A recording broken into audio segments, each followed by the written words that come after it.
இளகரம் boys நேயர்களுக்கு வணக்கம். இன்றைக்கு நம்மோடு இணைந்திருப்பவர் பத்திரிகையாளர் திரு சேக்குவேரா ஜெய்சங்கர் அவர்கள். அவரிடம் கேட்பதற்கு பல்வேறு கேள்விகள் இருக்கிறது. சாரிடம் கேட்கலாம். சார் வணக்கம். வணக்கம்.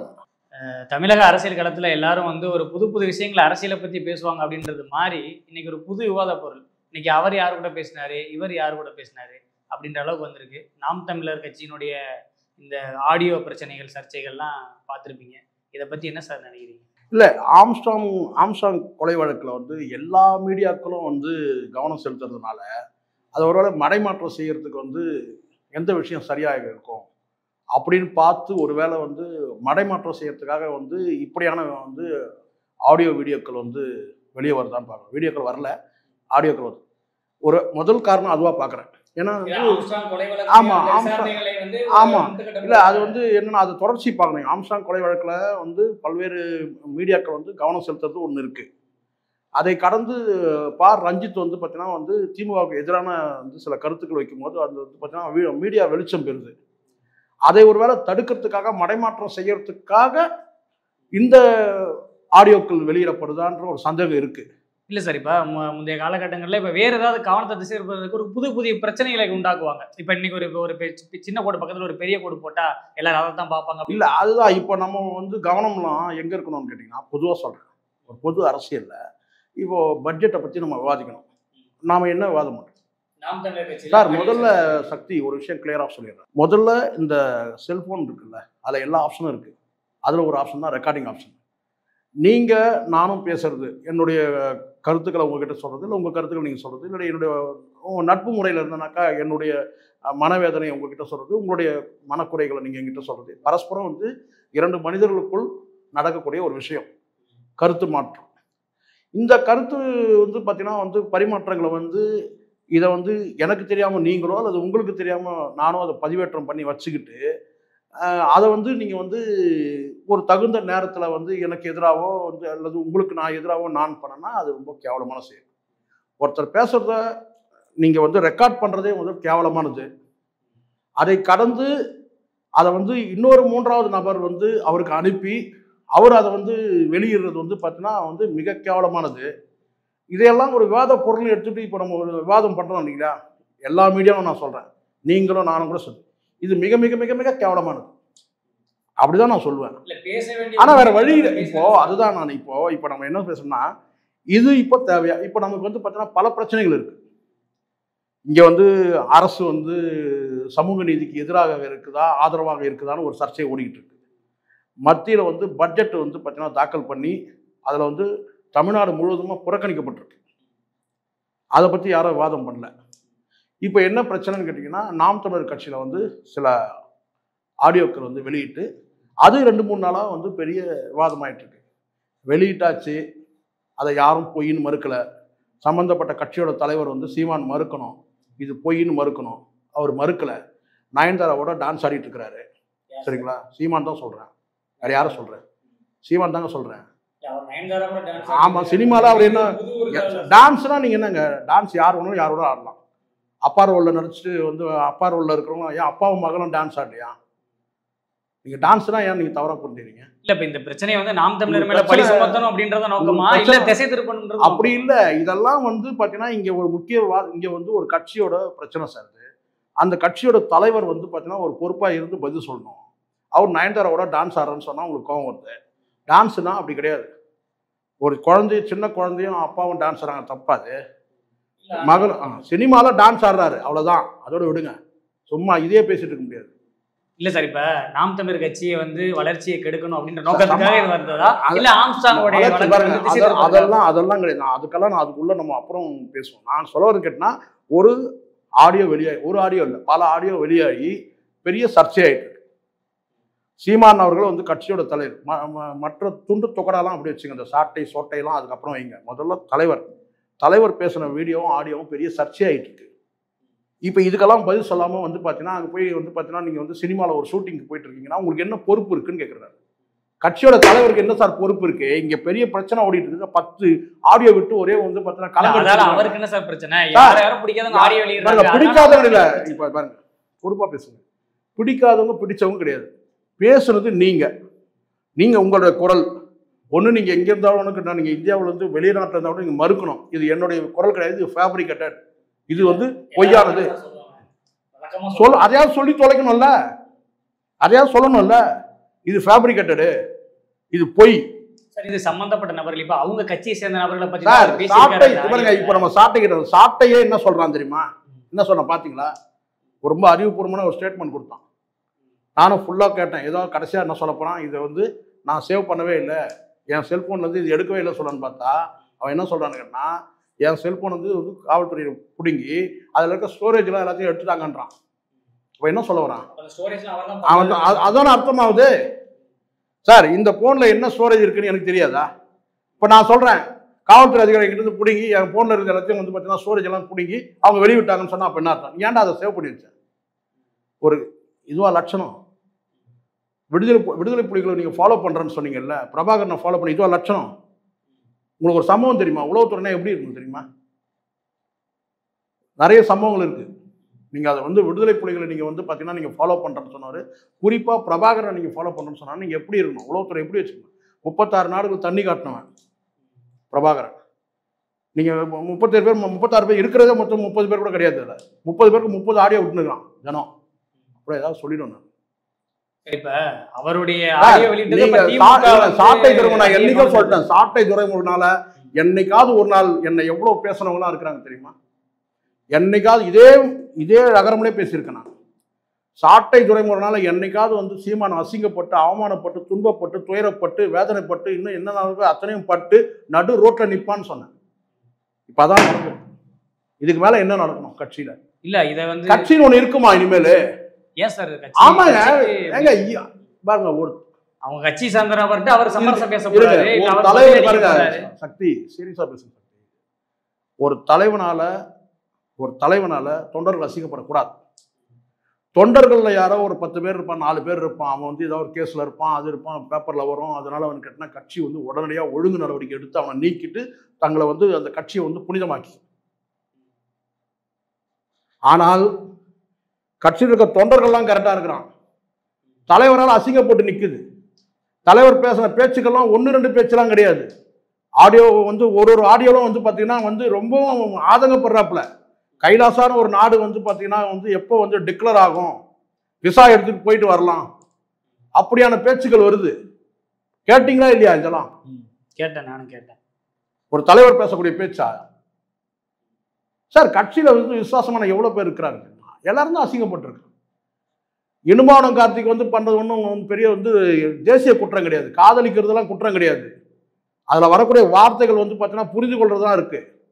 ஒரு சில வார்த்தைகள் வந்து இப்போ சீமான் பேசுறாரு, இப்போ இந்த வார்த்தையெல்லாம் ஆபாசம், அசிங்கம், நித்யானந்தா மையப்படுத்தி பேசுறது. ஆனால் அதை வந்து பார்த்தீங்கன்னா அப்படியே இடும்பாவனம் கார்த்திகிட்ட வந்து இடும்பாவனம் கார்த்திக் என்ன பேசுவாங்க, 2 பேர்கிட்ட அவங்க கிட்ட வந்து ஒரு கான்வர்சேஷன் என்ன இருக்குன்னு கேட்டிங்கன்னா, இது ஆற போடுற விஷயம் கிடையாதுன்னா என்ன அர்த்தம்? எனக்கு கல்யாணம் வயசாயிடுச்சு, வீட்டில் மாப்பிள்ளை பார்த்துட்டு இருக்கிறாங்க, இது ஆற போட முடியாது, அப்படிதான் அர்த்தம். அது பொருள் அவருடைய ஸ்டார்ட்டையோட ஸ்டோரேஜுக்கு எப்படி இவங்க 2 பேரும் பேசுறாங்க? அதைத்தான் நானும் கேட்கிறேன். அப்போ அதை யார் சொல்லணும்? சாட்டை பேச வேண்டியதுன்னா அவங்க வழக்கறிஞர் ஒருத்தர் வந்து பேசிட்டு இருக்கிறாரு, அவர் என்ன பேசுறாருன்னு அவருக்கே ஒன்றும் புரியல. சாட்டை பேசணும் சார். இப்போ சாட்டையோட போன்ல உள்ள ஸ்டோரேஜ் போலீஸ் திருடிட்டாங்கன்னு சொல்றாங்க. சாட்டை பேசுற காணொலியில இடும்பாவனம் கார்த்திக் அவரும் பேசுறது, அதைத்தான் நானும் கேட்கிறேன். அதுதான் நான் கேட்கிறேன், இதெல்லாம் எப்படி வந்தது?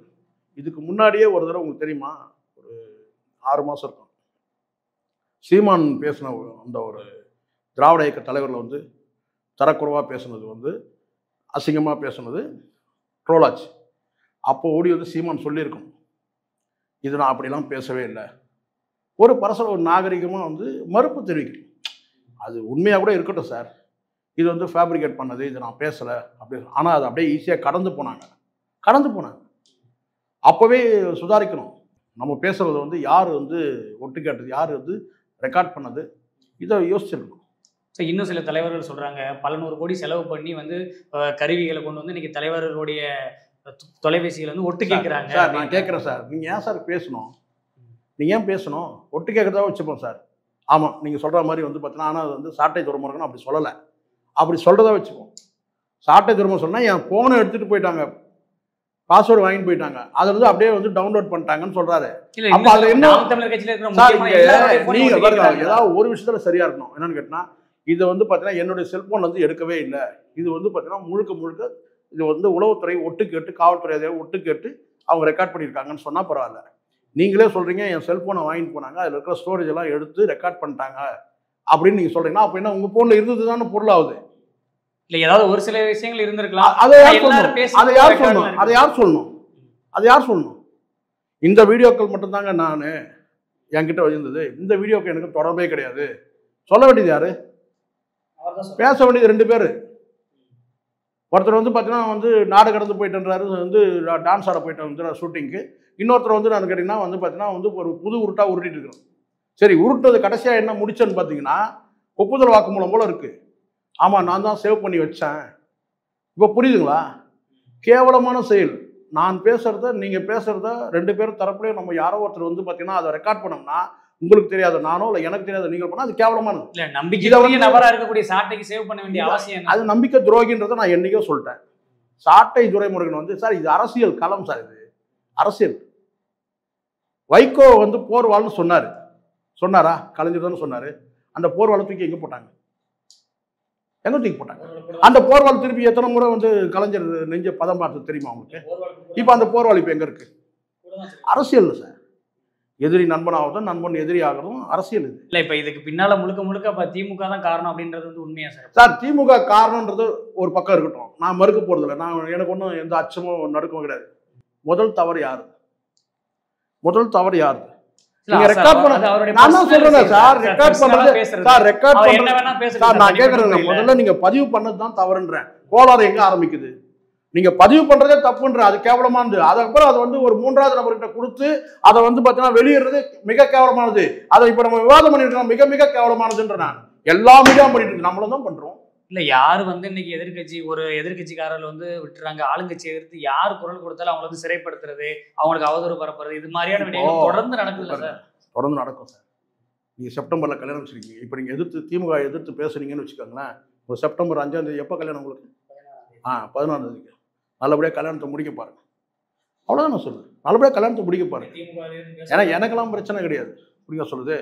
ஒரு 15 நாள் கூட நான் உள்ளே போய்டுவேன். ஆனால் ஒரு விஷயம் நல்லா புரிஞ்சுக்கணும். நீங்கள் நல்ல கேள்வி கேட்டீங்க. இது வந்து திமுகவுக்கு எதிரான நடவடிக்கை நான் பார்க்கல. இது திமுக அரசு கூட இதை பண்ணுதான்றது கூட நான் சொல்ல மாட்டேன்.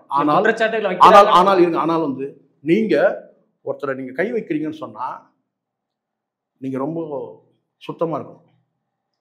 இது வந்து நான் திமுக ஆதரவாக பேசணும்னு நினச்சேன், அதை பற்றி தாராளமாக நினச்சிட்டு போங்க. நீங்கள் சாராய வியாபாரின்னு சொல்கிறீங்க சார். யாரை சொல்கிறீங்க தெரியுமா? சொன்னது யார்? சாட்டை தான் சொன்னார். யாரை சொல்கிறீங்க? இந்த நாட்டோட முதலமைச்சரை மு.க. ஸ்டாலின். என்ன இந்திய அரசியல் சாசனத்தின்படி முதலமைச்சராக பதவியேற்ற ஒரு மனிதரை வந்து நீங்கள் சாராய வியாபாரின்னு சொல்கிறீங்க. இப்போ நான் கேட்குறேன், நீங்கள் இன்றைக்கி தானே பார்க்குறீங்க. எம்ஜிஆர் காலத்துலேருந்து எனக்கு தெரிஞ்சு எம்ஜிஆர் ஆட்சி, கலைஞர் ஆட்சி, ஜெயலலிதா ஆட்சி, இப்படி எல்லா ஆட்சியிலையுமே வந்து கள்ளச்சாராய சாவுகள் நடந்திருக்கு.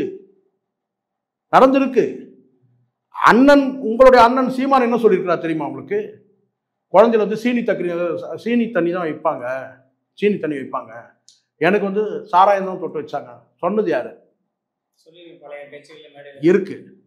இப்போ நான் சொல்றது என்னன்னா, நீங்க வந்து ஒன்று தனி மனிதர்ன்ற முறையில் வந்து நீங்க மு.க. ஸ்டாலினை வந்து நீங்க வந்து அசிங்கப்படுத்துறதோ அவமானப்படுத்துறதோ இருக்கக்கூடாது. தனி மனிதரை அதை தாண்டி அவர் வந்து பார்த்தீங்கன்னா வந்து இந்திய அரசியல் சாசனத்தின்படி அவர் வந்து ஒரு முதலமைச்சராக தேர்வு செய்யப்பட்டவர். அங்கொன்னும் இங்கொன்னும் பிரச்சனை இருக்க தான் செய்யுது. 60 பேர்ல 100 பேர் கூட செத்து போயிருக்கட்டும். சாராயம் குடிக்கிறதே முதல் தவறு. குடிச்சு செத்துட்டான்னா அதுக்கான நடவடிக்கை இவங்க எடுத்துட்டு இருக்கிறாங்க. நீங்க அரசியல் ரீதியாக விமர்சனம் வைங்க.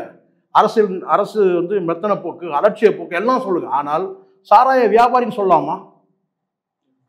நீங்க என்ன கூட விமர்சனம் வைக்கட்டும். தற்கொலைகள் விமர்சனத்தை பற்றி நான் கவலையே படவே இல்லை. ஆனால் நான் நியாயமா பேசணும்னு நினைக்கிறேன். நியாயமா பேசுறேன். யார் சொன்னாலும் தவறு தானே சார்? இல்ல ஒரு தன்னுடைய சார் நான் கேட்கிறேன், அண்ணாமலை வந்து ஆருத்ரா மோசடி சம்பந்தமா அண்ணாமலை மீது வந்து பார்த்தீங்கன்னா ஒரு புகார் இருக்கு. நான் ஆருத்ரா மோசடி மன்னன் சொல்ல முடியுமா? சீமான் மேல வந்து பெங்களூர்ல இருந்து ஒரு நடிகை வந்து புகார் கொடுத்துட்டே இருக்காங்க. இவன் ஒரு காம கொடூரன் நம்ம சொல்ல முடியுமா? 2 கடற்கரையில 2 ஆண்களுக்கு மத்தியில் ஒரு பெண் படுத்து இருக்குன்னு சொல்றாரு. உலகத்திலேயே எந்த காம கொடூரங்களாலையும் இப்படி சொல்ல முடியாது. ஒரு பிணங்களை வந்து பார்த்தீங்கன்னா வந்து நீங்க வந்து ஒப்பிடவே முடியாது. ஆனால் அதை நியாயம் கற்பிக்கிறார். ஆமாம் நான் பேசினேன், இதில் என்ன தப்புன்னு கேட்கக்கூடிய நபர். நான் அப்போ சொல்கிறேன், சீமான் வந்து ஒரு காம கொடூரன் அப்படின்னு நான் சொல்ல முடியுமா? இப்படி நம்ம எல்லாத்தையும் வரிசையாக அடுக்கிட்டு போயிட்டே இருக்கலாம். அண்ணாமலை சொல்றாரு கஞ்சா உதயநிதினு சொல்றாரு, ஒரு தேர்ந்தெடுக்கப்பட்ட ஒரு அமைச்சர் இந்திய அரசியல் சாசனத்தின்படி. இதெல்லாம் தவறு இல்லையா சார்? நாமளே வந்து பார்த்தீங்கன்னா வந்து நமக்கான மரியாதையை கொடுக்காம வந்து மல்லாந்து துப்பிக்கிறோம்ல சார் எல்லாருமே, எல்லா அரசியல் கட்சி தலைவரும். நாளைக்கு வளர்ந்து வர பிள்ளைகள் என்ன நினைக்கும்? எல்கேஜி யூகேஜி அடுத்த தலைமுறை எப்படி மதிக்கும்? நீங்க தானே சார் அரசியல்வாதிகளுக்குள்ள அமைச்சர்களுக்குள்ள நீங்க உங்களுக்குள்ள ஒருத்தருக்கு ஒருத்தர் மரியாதை கொடுத்துக்கணுமா இல்லையா? சொல்லுங்க. ஆர்எஸ் பாரதி சொல்றாரு பிஏ வந்து பார்த்தீங்கன்னா நாய் கூட சர்டிஃபிகேட் வச்சிருக்கு. இந்த பிஏ படிச்சிருக்கிறவங்க அடுத்து பிஏ படிக்கிறவங்களுக்கு எப்படி இருக்கும்? நான் யாருக்கும் ஆதரவா பேசுறதே கிடையாது. அப்படிலாம் பேசி பிழைக்கணும்னு அவசியமே கிடையாது. நான் எதுக்காக இதை நான் சொல்றேன்னு உங்களுக்கு புரிஞ்சுங்க. நீங்க இங்க வந்து ஒரு ஒழுக்கத்தை வந்து நீங்க பின்பற்றவே இல்லைன்றாங்க. நீங்க ஒரு மாற்று அரசியல் தரன்னு சொல்றவங்க, திமுகவுக்கும் அண்ணா திமுகவுக்கும் ஒரு மாற்று அரசியல் தரன்னு சொன்னா நீங்க எவ்வளவு ஒழுக்கமா இருக்கும். நீங்க பிரபாகரனை வந்து பின்பற்றி அரசியல் கட்சி நடத்துறவங்க சார் நீங்க. அப்ப எவ்வளவு கவனமா இருக்கணும் நீங்க. இல்ல இப்ப இன்னும் ஒரு தலைவர் வந்து அசிங்கமா பேசுறதும், உழைக்கிற கட்சிக்காக உழைக்கிற வந்து ராத்திரி பகலா உழைக்கிற அந்த பொண்ணு காளியம்மாளை வந்து பிசுறுன்னு சொல்றதும், அதுல வந்து பாத்தீங்கன்னா பல வழக்குகளை சுமந்துட்டு இருக்கிற வந்து பாத்தீங்கன்னா ஒரு போராளி வந்து சிவசங்கரன், ரத்தம் சிவசங்கரன், அவரை வந்து பாத்தீங்கன்னா நீங்க வந்து பிசுறுன்னு சொல்றதும், இன்னும் நீங்க எவ்வளவு பேர் பேசுறீங்க, இன்னும் 200 ஆடியோ இருக்குன்னு சொல்றாங்க. கிட்டத்தட்ட 16 வீடியோ இருக்குன்னு சொல்றாங்க. அந்த வீடியோ அவ்வளவு ஆபாசம் சொல்றாங்க. ஆடியோ வீடியோ இதெல்லாம் விட்டா என்ன ஆகும்? நான் சொல்றேன் இந்த இடத்துல நீங்க வெளியிடுறவர் யாரா திமுகவுடைய சார் எந்த கழுது அதான் நான் கேவலமான சொல்லிட்டு நான் ஏற்கனவே சொல்லியிருக்கிறேன். நான் முக்தாருடைய பேட்டியில சொல்லியிருக்கிறேன். இந்த 2 பேரை பத்தி கேட்கும்போது நான் சொல்லியிருக்கிறேன். அந்த வார்த்தையை மீண்டும் நான் சொல்றேன். சாட்டையும் வந்து திருச்சி சூர்யாவும் 2 பொறுக்கிகளை பத்தி பேசாதீங்கன்னு சொல்லியிருக்கிறேன். இங்க வந்து எல்லா காலத்திலயும் வந்து எல்லா மனிதர்களும் இருந்திருக்கிறாங்க சார். அண்ணா கிட்டே ஒரு கேள்வி கேட்டாங்க, அவர் ஒரே வார்த்தையில் முடிச்சுட்டு போயிட்டே இருந்தார். நான் வந்து முற்றம் சொன்னத முனிவர் கிடையாது, அவன் படிதாண்டா பத்தினி கிடையாது சொல்லிட்டு. இங்க எல்லா காலத்தையும் எல்லா அரசியல் ஆளுமைகளும் இருந்திருக்கிறாங்க. இல்ல அப்ப அண்ணா வந்து பொது மேடையில அப்படி சொல்லலாம் சரியா ஏத்துக்கப்படுது. சீமானவர்கள் வந்து அப்படி இல்ல சார். இதுதான் இங்க தவறா இருக்கு. நான் மீண்டும் கூட சொல்றேன். இப்ப சீமான் வந்து பாத்தீங்கன்னா நல்லா புரிஞ்சுக்கோங்க. இப்ப சீமான் வந்து பாத்தீங்கன்னா பெங்களூர்ல ஒரு நடிகை வந்து சொன்னது வந்து பாத்தீங்கன்னா மக்கள் கடந்து போய் அவர் மேல மரியாதை வச்சிருந்தாங்க. இப்ப மரியாதை கெட்டது எதனால? அவர்கிட்ட இருந்து வரக்கூடிய வார்த்தைகள். சீமானை வந்து அந்த பெண் அந்த நடிகை என்ன வேணா சொல்லியிருக்கோம். ஆனா அதுக்கு வந்து பாத்தீங்கன்னா வந்து முட்டு கொடுத்து எல்லா வகையிலும் முட்டு கொடுத்தாங்க. நானே எதிர்த்து பேசியிருக்கிறேன். சீமான் அவங்க தாயாரை பத்தி பேசும்போது வந்து பாத்தீங்கன்னா நான் தான் அப்போ முதல் காலத்துல இறங்கி நான் வந்து பேசினது. சீமானை விமர்சனம் பண்றான், சீமானுடைய அம்மாவை எப்படி விமர்சனம் பண்றான். ஆனால் நீங்க இன்னைக்கு ஒரு அரசியல் கட்சி தலைவர் தொண்டர்களை மொத்த அற்புதமான தொண்டர்கள் நாம் தமிழர்ல ஆச்சரியப்படக்கூடிய வந்து துணை. விக்கிரவாண்டி தேர்தலில் பிளாட்பாரத்தில் படுத்திருந்தாங்க பசங்க ஒரு 50 பேர் விக்கிரவாண்டி பஸ் ஸ்டாண்ட்ல. எப்படிப்பட்ட தொண்டர்கள் சொல்லி இன்னைக்கு தமிழ்நாடு அரசியல், நான் இந்திய அரசியல் கூட சொல்ல முடியும். தமிழ்நாடு 2 கட்சிகள் தான் அற்புதமான தொண்டர்கள். 2 பெரிய கட்சியெல்லாம் ஒன்றும் கிடையாது. 2 கட்சியில் அற்புதமான தொண்டர்கள். எந்த அவப்பேரும் வந்து கட்சியோட தலைமை கொண்டு வர மாட்டாங்க. யார் சொல்லுங்க பார்க்கலாம், எந்த கட்சி சொல்லுங்க? மதிமுக. எந்த இடத்துலையும் போய் கட்டிங் கேட்டான், கமிஷன் கேட்டான், அதை கேட்டான், இதை கேட்டான்னு வராது. அதே மாதிரி நாம் தமிழர் வந்து தொண்டர்கிட்ட வந்து கிடையாது. ஆனால் தலைமை கிட்ட சிக்கல் இருக்கு. இப்ப புரியுதுங்களா? தொண்டர்கள் அற்புதமான தொண்டர்கள், தலைமை சரியில்லை. தலைமையை நீக்க முடியுமா தொண்டர்கள்? அது தொண்டர்களை நீக்க முடியும். அதை தான் சொல்றாரு. காளியம்மாள் பிசுறு, சிவசங்கர பிசுறு. இப்ப புரியுதுல எங்க கோளாறு இருக்குன்ட்டு. கட்சி நல்லா இருக்கு, கட்சியில் இருக்க தொண்டர்கள் அடிமட்ட தொண்டர்கள் அற்புதமான தொண்டர்கள். ஆனா தலைமை. நான் இங்க மீண்டும் கூட நான் சொல்றேன், இங்க நீங்க முதல்ல சரியா இருந்தீங்கன்னா நீங்க அடுத்தவங்க கிட்ட போகணும். நீங்க நான் ஒரு விஷயம் சொல்லட்டுமா? இங்க காவல்துறைன்னு ஒரு துறை இருக்குல்ல, அது நீங்க யார் வந்தாலும் உங்களுக்கு வந்து சல்யூட் அடிச்சு வேலை செய்யும் சார். நீங்க அமைச்சர் பத்தில எந்த கழுத வந்தாலும் வந்து பாத்தீங்கன்னா வந்து அந்த என்ன சொன்ன அவங்களுடைய டியூட்டி, அவங்களோட கடமையை செய்வாங்க. அமைச்சரா யார் வேணா வரட்டும், நாளைக்கு நீங்களே வந்தீங்கன்னாலும் உங்களுக்கு சல்யூட் அடிச்சு உங்களுக்கு வேலை செய்வாங்க. நீங்களே ஒரு அமைச்சரா வரீங்க, அந்த வேலையை அவங்க செய்வாங்க. நீங்க காவல்துறை நீங்க கேவலப்படுத்ததா கொச்சப்படுத்தா நினைச்சீங்களே, நீங்க அவஸ்தைப்படுறீங்க. ஏன் சார் உங்க மேல வந்து பாத்தீங்கன்னா ஒரு பொம்பளை புகாரா கொடுத்துட்டு இருக்கிறா, அவங்க உங்களை தேடி வராங்க, அதுக்கப்புறம் நீங்கள் வந்து போகிறீங்க பேசுகிறீங்களா, அந்த பயம் இருக்கட்டும்ன்றீங்க. இது யார் கொடுக்குற சவால்? அந்த பயம் இருக்கட்டும். சொன்னது யாரு? சீமான். சீமான். அதே மாதிரி சவுக்கு சங்கர் வந்து பார்த்தீங்கன்னா பிடிபடும் போது பார்த்தீங்கன்னா சவுக்கு சங்கர் தான் உங்களை கழுவி ஊற்றினான்ல. ஒரு தடவை ஜெயிலுக்கு போயிட்டு வந்தான், வெளியே வந்தான், அதுக்கப்புறம் ஆற தழுவுனீங்க, அதுக்கப்புறம் மறுபடியும் சிறைக்கு போகிறான். அப்போ நீங்கள் வந்து பார்த்தீங்கன்னா வந்து கஞ்சா வழக்கு பொய் வழக்குன்னு யார் வேணும் சொல்லலாம். நீங்கள் சொல்கிறீங்க, நான் சொல்கிறேன், எல்லாரும் சொல்கிறாங்க கஞ்சா வழக்கு பொய் வழக்குன்னு சொல்லலாம். ஆனால் அது யார் வச்சதுன்னு கேட்கக்கூடாதுல்ல. அங்கே நீங்கள் யாரை பாயிண்ட் அவுட் பண்ணுறீங்க? பொய் வழக்குன்னு யார் வேணும் சொல்லலாம் சார். இந்த வழக்கு பொய் வழக்கு, அவர் மேலே போட்டது, இது ஜனநாயக உரிமை இருக்கு.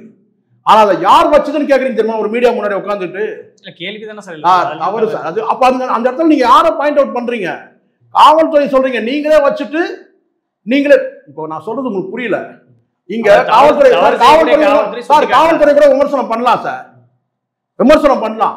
தவறு செய்யக்கூடிய காவலர்கள் சுட்டி காட்டலாம்ல சார். சுட்டி பாருங்க, சொல்லலாம். என்ன சொல்லலாம்? பொய் வழக்குன்னு சொல்லலாம். நானும் சொல்றேன் பொய் வழக்கு, பொய் வழக்குன்னு யார் வேணும் சொல்லலாம். ஆனால் வச்சது யாருன்னு கேட்டது. அப்ப யாரை பாயிண்ட் அவுட் பண்றாரு? நீங்களே வச்சுட்டு நீங்களே எடுத்துங்க. அதே மாதிரி ஆம்ஸ்டாங்குடைய அந்த கொலையில கூட பார்த்தீங்கன்னா துப்பாக்கி வாங்கினது கொடுத்தது ஏதாவது உங்ககிட்ட ரெக்கார்டு இருக்கா? ஏதாவது ஒரு ஆதாரம் வேணும். துப்பாக்கி கொடுத்துருந்தா அவர் வந்து அவர் பாதுகாப்பாக அவர் இருந்திருப்பாரு, காத்துட்டு இருப்பாரு. உண்மையிலே இப்போ சொல்றாங்க அவங்க வீட்டில், அவங்க வழக்கறிஞர் சொல்றாரு, துப்பாக்கி பெறப்பட்டது உண்மை, திருப்பி கொடுத்தது உண்மை, அவர் அன்னைக்கு டேட்டுக்கு துப்பாக்கி அவர் எடுத்துட்டு வர்றேன்னு அவரோட வழக்கறிஞர் சொல்றாரு. நேற்று பேசுறாரு. இப்போ புரியுதுங்களா? அறவேக்காடு தனமா போயிட்டு வந்து நீங்க காவல்துறை கிட்டலாம் மோதக்கூடாது. நான் மீண்டும் சொல்றேன், எனக்கு தெரிஞ்ச ஒரு பத்திரிகையாளர் பிரபலமானவர், அவர் இப்போ உயிரோட இல்லை, கொரோனாவில் இறந்துட்டார். அவர் என்கிட்ட பேசவும் சொன்னார், ஒரு வார்த்தை சொன்னார், எமங்கிட்ட கூட மோதலாம் நீங்க, அவன் உயிரை எடுத்துட்டு உடம்ப கொடுத்துருவான். ஏன்னா நீங்க சூடெல்லாம் கொளுத்தணும்ல, கழுவி எல்லாம் பண்ணணும்ல, மரியாதை செய்யணும்ல. இறுதி மரியாதை செய்யறதுக்கு வந்து பார்த்தீங்கன்னா வந்து பாடியை கொடுத்துட்டு உயிரை மட்டும் எடுத்துன்னு போயிடுவான். ஆனா காவல்துறை கிட்ட மோதக்கூடாது. இது உண்மை. ஆமா, அவங்க விருப்பப்பட்டா கிடைக்கும், அவங்க முடிவு பண்ணாங்கன்னா கொடுப்பாங்க. போற போக்கில் நம்ம வந்து பார்த்தீங்கன்னா கொச்சப்படும். 24 மணி நேரம் வந்து ஒரு சபிக்கப்பட்ட ஒரு சமூகம் சார் அது. 24 மணி நேரம் நீங்க வேலை செய்ய முடியுமா? நீங்க போலீஸ்க்கு சப்போர்ட் பண்ணணும் எனக்கு ஒன்றும் அவசியமே கிடையாது. எதிர்க்கணும் எதிர்க்கலாம், ஆனால் அதில் ஒரு காரணம் இருக்கணும், ஒரு நியாயமான காரணம் இருக்கணும். தப்பு பண்ற 10 போலீஸ் இருப்பான், அந்த 10 போலீஸை நீங்க பேசுங்க. ஆனா ஒட்டுமொத்தமா ஒரு சொசைட்டியே நீங்க வந்து நீங்க பேச முடியாதுன்ற நான் சொல்றது புரியுங்களா? இப்போ நீங்களே என்ன சொல்றீங்க? காவல்துறை என்கிட்ட செல்போனை வாங்கினாங்க, எல்லாத்தையும் டவுன்லோட் பண்ணிட்டாங்க, ஸ்டோரேஜ் டவுன்லோட் பண்ணிட்டாங்க. அன்னைக்கு நீங்க சாராய வியாபாரின்னு சொன்னீங்க தெரியுமா? அந்த ஸ்டாலின் யார் தெரியுமா? அந்த ஸ்டாலின் கிட்ட இருந்த துறை என்ன தெரியுங்களா? உள்துறை. அந்த உள்துறை யாரு? அது கீழே தான் காவல்துறை வருது சார். இப்ப ஒருவேளை நீங்க ஒரு தலைவரா இருந்து சீமான் அவர்கள் சார், இப்போ நான் மீண்டும் சொல்றேன் சார், தனிநபர் விரோத போக்கோட வெறுப்பு அரசியல் பண்ணா இதான் நடக்கும், எல்லாருக்கும் இதான் நடக்கும். மற்ற அரசியல் கட்சிகள் இருக்கிறாங்க, மற்ற அரசியல் தனிநபர் விமர்சனம், தனிப்பட்ட முறையை வந்து நீங்க ஒரு துறையை நீங்க கேவலப்படுத்துறது, இதெல்லாம் பண்ணா இதான் நடக்கும். நீங்க அவ்வளவு பெரிய ஆள் கிடையாது. நான் மீண்டும் சொல்றேன், இப்போ நீங்க வந்து பாத்தீங்கன்னா ஒரு முடிவு முழுக்க இந்த தமிழ்நாடு அரசோ அல்லது காவல்துறையோ முடிவு பண்ணாங்கன்னு வச்சுங்களேன், நீங்க உங்க கட்சியை டெஸ்ட்ராய் ஆயிடும். இன்னைக்கு பாத்தீங்கல்ல சார், எல்லாருமே இப்ப நானும் நீங்களும் பேசுறப்ப நாளைக்கு ரெக்கார்ட் ஆகும் சார். யார் வேணா பண்ணலாம், இது பெரிய விஷயமா? இது நீங்க ஒரு ஆப்ஷன் வச்சு நீங்க போறீங்கல்ல, உள்ள போறீங்கல்ல. சொன்ன குற்றச்சாட்டை நான் ஏத்துக்கிறேன். இப்ப நீங்க சீமான் அவர்கள் தலைவரா இருந்து பேசக்கூடாதுன்னு சொன்னீங்க, அதை நம்ம ஏத்துக்கிறோம், அதை மறுக்கல நம்ம. இப்ப நீங்க அந்த ரெக்கார்டை எடுத்துக்கொண்டு இப்ப காவல்துறை எடுத்ததாக இருக்கட்டும், காவல்துறை எடுத்ததோ இல்ல யாரோ எடுத்ததோ ஒத்துக்கிட்டதோ வச்சுருவோம், அதை வந்து ஒருத்தர் மூலியமா வெளியிடுறதுன்றது அது எந்த மாதிரி? அதுதான் சார் நானும் சொல்றேன், அது கேவலம். அதுக்கு பின்னால யார் இருக்கிறாங்க, அந்த கேவலத்தை யார் செய்யறாங்க? நான் கேட்கிறேன், அந்த பின்னால் இருக்கிற யார் வேணா இருந்துட்டு போட்டோம். அப்ப காவல்துறை தான் இருக்குன்னு சொல்றீங்களா? இல்ல முதலமைச்சர் காவல்துறையே கூட இருக்கட்டும் சார். காவல்துறை யாரு? எந்த காவல்துறை?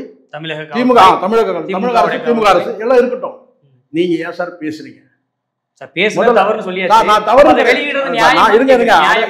அது நான் மீண்டும் சொல்றேன், நீங்க முதல்ல நீங்க ரெக்கார்ட் பண்ணதுதானே சிக்கலிங்க. இப்ப நான் கேட்கிறேன் சார், என் மேல நடவடிக்கையில வந்து டவுட் இருக்கு சார், போலீஸ்க்கு டவுட் இருக்கு என் மேல என்ன நடவடிக்கையில. அவர் வந்து யாருன்னு தெரியணுங்க, அவருடைய செல்போனை ஃபுல்லா நீங்க வந்து ரெக்கார்ட் காவல்துறை நினைச்சா பண்ண முடியும் சார். ஒருத்தர் மேல ஒரு கொடுஞ்செயல் நீங்க நேரடியா ஒரு வந்து பாத்தீங்கன்னா ஒரு சம்பவ இடத்துக்கு போறீங்க, கள்ளச்சாராய காசுறாங்க, ஒரு 50 பேர் செத்து போயிட்டாங்க, அதுக்கான நடவடிக்கை ஃபுல்லா போலீஸ் எடுத்துட்டு இருக்கும்போது நீங்க நேரடியா குற்றம் சாட்டுறீங்க. சாராய வியாபாரி ஸ்டாலின் போய் நேரம் அங்க உட்காந்து எல்லாம் வந்து பாத்தீங்கன்னா அந்த வியாபாரத்தை பண்ணாரா? நீங்க பேசுறீங்கல்ல, இல்ல அப்ப அதுக்கு ரிவெஞ்ச் தான் இருக்கலாம்னு சொல்றேன், இருக்கலாம்னு சொல்றேன். இப்ப புரியுதுங்களா? நீங்க ஒரே நடவடிக்கை தானே சார் சார், நான் மறுபடியும் சொல்றேன், நடவடிக்கை எடுத்துக்கலாம். சாட்டை பேசினதுக்கு இப்ப நான் கேட்கிறேன், முறையான நடவடிக்கை எடுத்துட்டு வராங்க. 2 சம்பவத்திலும் முறையான நடவடிக்கை எடுத்துட்டு வராங்க. சார் நான் கேட்கிறேன் சார், நீங்க ஒரு அவகாசம் இருக்கு சார். இன்னைக்கு ஒரு கொலை வழக்கு நடந்திருக்கு, அதுக்கான நடவடிக்கை எல்லாம் எடுத்து இப்ப நீங்க கேஸே கிட்டத்தட்ட ஒரு ஃபினிஷிங் ஸ்டேஜ் கொண்டு வந்துட்டாங்கல்ல. அது வந்து ஆம்சாங் கொலை வழக்க சொல்றேன். கிட்டத்தட்ட ஒரு 3/4 நான் ஒரு 90% வந்துட்டாங்கல்ல. சரி, ஒரு கன்க்ளூஷன் வந்துட்டாச்சு. அதே மாதிரி வந்து பார்த்தீங்கன்னா கள்ளச்சாராயம் வந்து பார்த்தீங்கன்னா வந்து நடவடிக்கை எடுத்துட்டு இருக்காங்க. அப்போ நீங்க இங்க சாரக்கூடியது யாருன்னா தனிநபரை சாடுறீங்களா இல்லையா?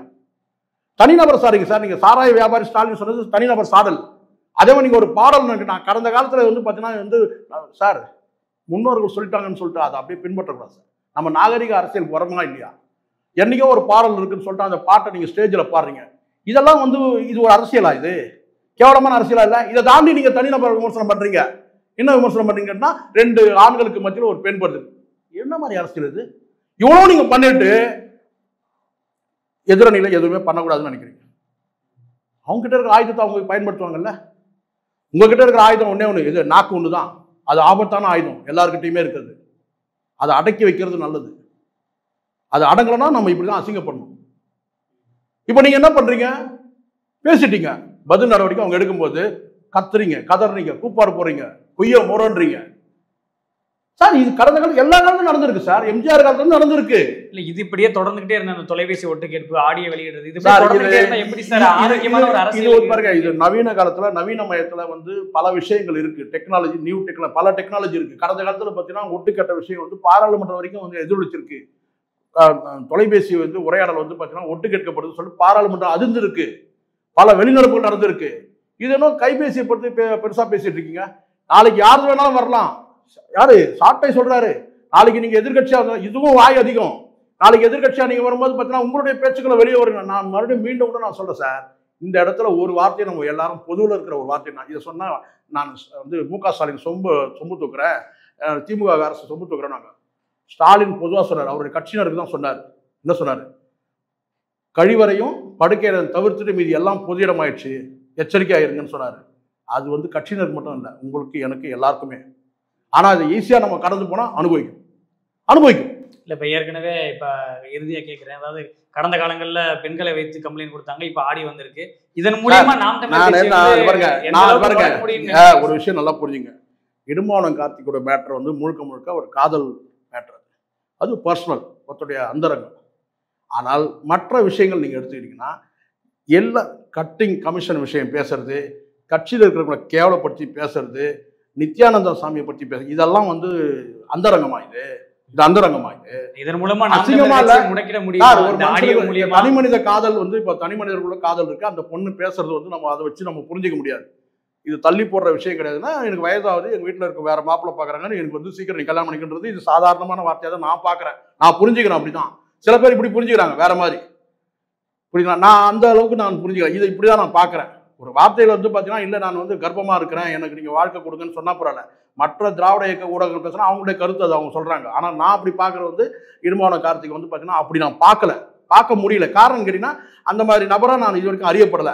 ஆனால் அந்த பொண்ணு சொல்லக்கூடிய வார்த்தை கேட்டா, எங்க வீட்டுல சீக்கிரம் மாப்பிள்ளை தள்ளி போடுற விஷயம் கிடையாது, 2 வருஷம் 3 வருஷம் தள்ளி போட வயசாகுது அப்படின்றது பொருள். அது வேற. ஆமா, அது வேற. ஆனால் மற்ற விஷயங்கள் வந்து என்னால வந்து பாத்தீங்கன்னா வந்து ஏத்துக்க முடியாது. உழைச்சவங்க சார் கட்சிக்காக.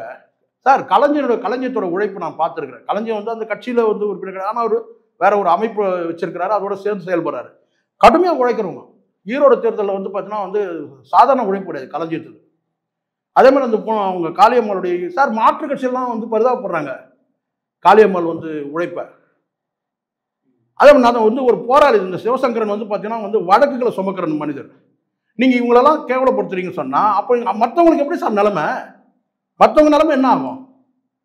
நான் என்னைக்கும் சொன்னேன், சாட்டை துறைமுறைனால சிக்கல் இருக்கு, பல சிக்கல் சந்திக்க வேண்டியது நடந்ததா இல்லையா? ஆனா என்ன விமர்சனம் பண்ணி எவ்வளவு விமர்சனம், ஏன்னா 2 தலைமுறைக்கெல்லாம் தோண்டிலாம் திட்டினானு, திட்டிட்டு போட்டான். ஏன்னா அதுல ஒரு 50 பேர் இருக்கிறான். அவனுங்கெல்லாம் வந்து பார்த்தீங்கன்னா வந்து மனநோயாளிகள்னு எனக்கு தெரியும். நான் முக்தார்ட்டே சொல்லிட்டேன். இவனெல்லாம் வந்து மென்டல் ஹாஸ்பிட்டல் கூட்டு போனால் ஸ்ட்ரெயிட்டாக ஓபிக்கெல்லாம் போகல, நேராக ஐசியூ கொண்டு போய் அட்மிட் பண்ணலாம். அப்படிப்பட்டவங்களாம் இருக்கிறாங்க. ஆனால் அது தாண்டி மாற்று அரசியல், திமுக அதிமுக மாற்று அரசியல் விரும்பினவங்க இருக்கிறாங்க. தமிழ் தேசியத்தை வந்து நேசிக்கிற வந்து அதில் தொண்டர்கள் இருக்கிறாங்க. அவங்க எல்லாரையும் நீங்கள் இப்போ அசிங்கப்படுத்திருக்கீங்களே. கட்சியோட எதிர்காலம் என்னன்னு தெரியல, ஆனால் நீங்கள் சினிமாவில் அங்கே டான்ஸ் ஆடினா உங்களுக்கு கோவம் வரும் சொன்னா. இன்னொருத்தர் வந்து பார்த்தீங்கன்னா ஆடியோ வீடியோ தனம் விடுறவனு அடுத்தவங்களை போட்டு சிலாகிக்கிறது, அவன் இவனோட போயிட்டானு. அசிங்கமா இல்லை சார். சவுக்கு சங்கர் யார் சார்? சவுக்கு சங்கருக்கே நீங்களே உங்க மீடியாவில் பேசுறீங்க. சவுக்கு சங்கருக்கும் மாலதியும் யாரு என்ன நீங்களே பேசுறீங்க. அப்புறம் எதுக்கு அந்த பொண்ணுகிட்ட உங்களுக்கு பேச்சு? ஒரு கட்சியோட தலைவருக்கு அதுவும் நீங்க எப்படி பேசுறீங்க? நல்லா தெரிஞ்சு சரக்கடிச்சு பேசுறீங்க. இப்ப புரியுதுங்களா? ஒழுக்கம் இல்லைன்ற நான் பிரபாகரன்லாம் இன்னொரு தடவை உச்சரிக்க கூடாதுன்ற நான். பிரபாகரன்லாம் வந்து பார்த்தீங்கன்னா நீங்க பேச தகுமா முதல்ல? நிச்சயமா சார், நிறைய விடயங்கள் வந்து இன்னைக்கு பகிர்ந்துருக்கிறீங்க. நம்ம தொடர்ந்து அடுத்த நேர்காணலில் பேசுவோம். நன்றி. நன்றி சார்.